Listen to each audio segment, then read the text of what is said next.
शहर बरेली का एक थाना है बिसारतगंज। इस्माइलपुर गांव इसी थाना क्षेत्र में आता है। गुड्डू अपने परिवार के साथ इसी गांव में रहता था। उसके परिवार में पत्नी के अलावा बेटी बीबी और एक बेटा प्रकाश था। बेटी बीए फाइनल में पढ़ रही थी। गुड्डू खेती किसानी करता था। इसी से उसके परिवार की गुजर बसर होती थी। बेबी के घर के पास गांव के 22 वर्षीय अमित गुप्ता की किराने की दुकान थी। बेबी घर का खाने पीने का सामान अमित की दुकान से लाती थी।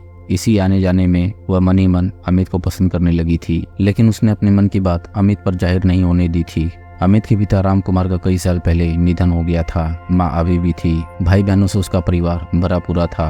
अमित का पढ़ाई में मन नहीं लगा तो उसने परचून की दुकान खोल ली थी। एक दिन बेबी जब अमित की दुकान पर पहुंची तो वहां उसके अलावा कोई ग्राहक नहीं था। सौदा लेने के बाद चलते समय उसने अमित से कहा, तुम बहुत सुंदर हो। अक्सर ऐसी प्यार भरी बातें चाहने वाले लड़के अपनी प्रेमिका से कहते हैं, जबकि यहाँ यह सब एक युवती कह रही थी। सुनकर अमित के शरीर में सिहरन सी दौड़ गई। उसने भी मुस्कुराकर कह दिया, अच्छा, और बेबी शर्माकर वहां से चली गई। दुकान पर आते जाते उसे अमित अच्छा लगने लगा था। काफी दिनों तक तो उसने अपने दिल पर काबू रख रखा था, लेकिन उस दिन उसने हिम्मत करके अमित से सुंदर लगने वाली बात कही दी थी। अब बेबी इसी ताक में रहने लगी कि जब अमित की दुकान पर कोई ग्राहक न हो तभी सामान लेने जाए। एक दिन उसे यह मौका मिल गया। सामान लेते समय अमित ने उसका हाथ पकड़कर पूछा, उस दिन तुम क्या कह रही थी? कुछ भी तो नहीं। बेबी ने भोली बनकर हंसते हुए कहा, तुम सच में बड़े भोले हो। तुम्हारी यह अच्छाई मुझे बहुत पसंद है। अपनी प्रशंसा सुनकर अमित खुश हो गया। वह बोला, बेबी तुम भी बहुत अच्छी लगती हो मुझे।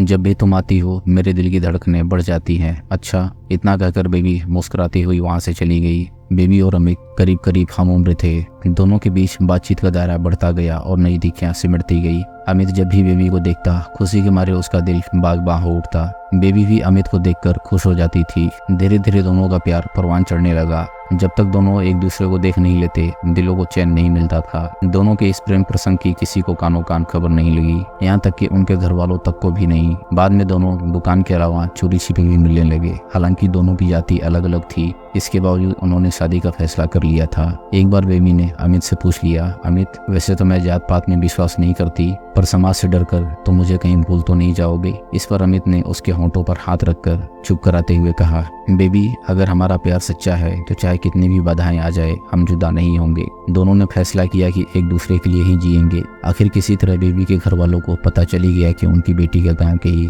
दूसरी जाति के युवक से प्रेम प्रसंग चल रहा है। इससे घर वालों की चिंता बढ़ गई। गुड्डू ने पत्नी से कहा कि वह बेटी पर ध्यान दे, उसके पांव बहक रहे हैं। हाथ से निकल गई या कोई ऊंच नीच कर बैठी तो समाज में मुंह दिखाने लायक नहीं रहेंगे। उसे अमित के करीब जाने से मना कर दें। बेबी की मां ने समझदारी दिखाते हुए यह बात बेटी को सीधे तरीके से न कहकर अप्रत्यक्ष ढंग से समझाई। वह जानती थी कि बेटी सयानी हो चुकी है, सीधे सीधे बात करने से उसे बुरा लग सकता था। वैसे भी बेबी जिद्दी स्वभाव की थी, जो मन में ठान लेती थी उसे पूरा करती थी। बेबी अपनी माँ की बात को अच्छी तरह समझ गई थी कि वह क्या कहना चाहती है, लेकिन उसके सिर पर अमित के इश्क का भूत सवार था। उसे अमित के अलावा किसी और की बात समझ में नहीं आती थी। उसने माँ से साफ साफ कह दिया कि वह अमित से प्यार करती है और शादी भी उसी से करेगी। अमित और बेबी जान चुके थे कि उनके प्यार के बारे में दोनों के घर वालों को पता चल चुका है। दोनों के परिवार इस रिश्ते को किसी भी तरह स्वीकार नहीं करेंगे। इस बात को लेकर अमित काफी परेशान रहने लगा था। बेबी किसी भी तरह अपने माँ बाप की बात मानने को तैयार नहीं हुई। अमित और बेबी के प्रेम प्रसंग के चर्चे अब गांव में भी होने लगे थे। बात जब हद से आगे निकलने लगी तो गुड्डू ने बिरादरी में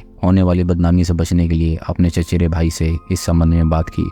निर्णय लिया गया कि बिना देरी किए बेबी के लिए लड़का तलाश कर उसके हाथ पीले कर दिए जाएं। इसकी भनक जब बेबी को लगी तो उसने विरोध किया। उसने कह दिया कि अभी वह पढ़ रही है, पढ़ाई पूरी नहीं हुई है, इसलिए शादी नहीं करेगी। वह पढ़ाई करके नौकरी करना चाहती है। लेकिन चाचा सचिन ने उसकी बात का विरोध करते हुए कहा, पढ़ाई का शादी से कोई संबंध नहीं होता, पढ़ने से तुम्हें ससुराल में कोई नहीं रोकेगा। घर वालों ने भाग दौड़ करके बेबी की शादी तय कर दी। एक माह बाद गांव में बेबी की बारात आनी थी। जब अमित को इस बात का पता चला तो उसका दिल टूट गया। उसने बेबी के साथ भविष्य के जो सपने संजोए थे बिखरते दिखे। एक दिन अमित बेबी के घर जा पहुंचा। उसने बेबी के घर वालों को बताया कि वह और बेबी एक दूसरे से प्यार करते हैं और शादी करना चाहते हैं। घर में मौजूद बेबी ने भी अमित के अलावा किसी दूसरे से शादी करने से इनकार कर दिया। लेकिन बेबी के घर वालों के सामने अमित और बेबी की एक न चली। घर वालों ने अमित से बेबी की शादी से साफ मना कर दिया। उन्होंने कहा कि बेबी की शादी अपनी जाति के लड़के से ही करेंगे। बेबी की शादी में मात्र 2 दिन शेष रह गए थे। 2 दिन बाद प्रियंका के घर सहनाइयां बजने वाली थी।